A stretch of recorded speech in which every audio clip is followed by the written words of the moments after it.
rubber meets the road for BYU. That's the story of BYU Arizona to me. BYU has a very rough stretch. In fact, reading some of this, reading some of the coverage of this, and then listening to Aaron Roderick, the offensive coordinator of BYU, I mean, he said this may be the toughest stretch in school history. In program history, BYU is saying this could be the toughest stretch. Here it goes, all right? They go to Arizona on Saturday, 4-1 Arizona. Then they've got Utah, they've got Texas Tech, Iowa State, TCU, and Cincinnati. And if you are just looking at the Big 12 standings / using your eyeballs to figure out who have been the best teams in the Big 12 so far this year, that's it. I mean, that's literally it. Line them all up in a row. That would be basically what you get. Aside from, to me, Arizona, but record-wise, I mean, Arizona is there too. But that, I mean, Utah, Texas Tech, Iowa State, TCU, Cincinnati. Playtime is over for BYU. Their opponents so far that they have beaten are combined 9-19.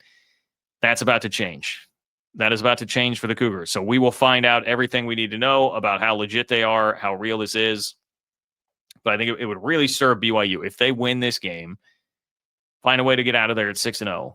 You've got so much momentum, huge start. The Utah game, I mean, it feels like that's always going to be close, especially when the game is being played in Provo. You'll have the crowd advantage there.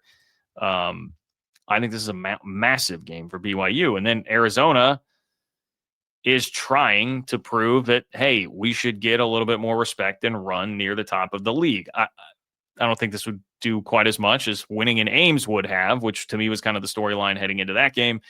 They got blown out 39-14. They were not ready for that stage, but are you ready for this stage at home?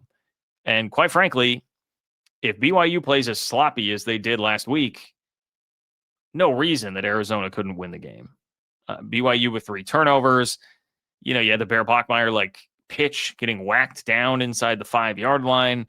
A screen pass that gets intercepted. Kalani Sitake is on the sideline doing a sideline interview talking about how upset he is that they need to hang on to the ball and not turn it over. And then you got a running back coughing it up right in front of him like a play or two later. It was just that kind of night where BYU was very explosive, but also very sloppy. And so what is real from that game is really my question for BYU.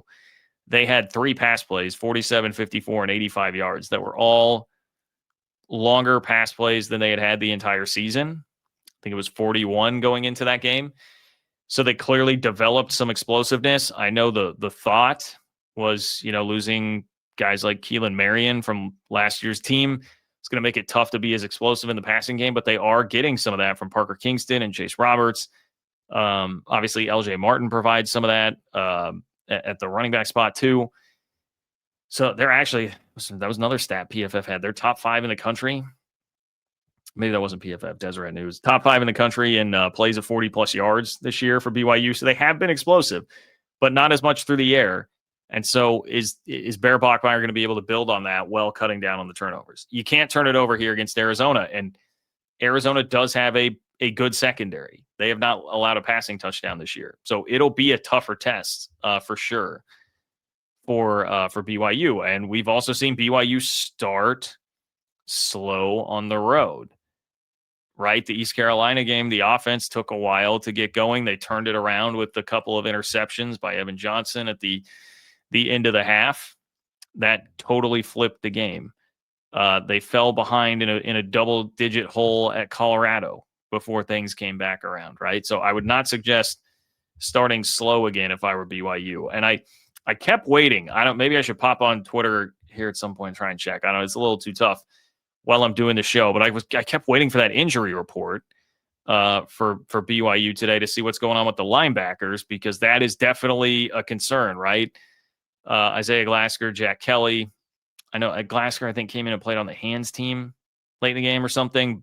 So, probably I would imagine he's going to be able to go, but that's a huge strength of BYU's team is that linebacking core. So we'll see.